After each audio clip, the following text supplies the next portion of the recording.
شغلي بحكم رئيس الأعمال، عندي شغلي خاص بشركاتي في دبي وفي تونس إن شاء الله، وكذلك في ممكن في استجلاب أو تعاقد مع في موظفين في مصر إن شاء الله خلال اليومين القادمين سنفصح على اسم اللاعب بإذن الله.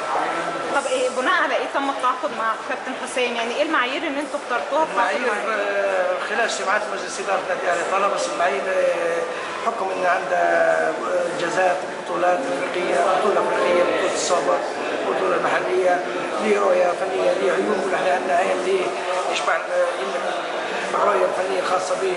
فتم التعامل مع اللاعبين بطريقة كويس.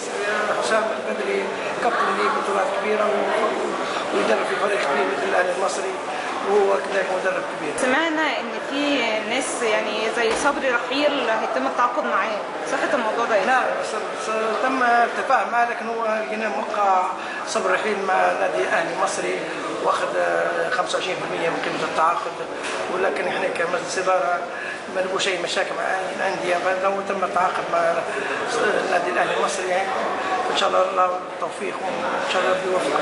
يعني لقيتوا ان الموضوع هيبقى صعب عشان في مضى وخد مقدم عقد؟ هو مش صعب، لكن احنا كنادي الاهلي نادي نطبقه في الاحترافيه، وهنا موقع اللاعب والنادي الاهلي يرغب اللاعب، فاحنا في النهايه الحريه الاختيار للاعب.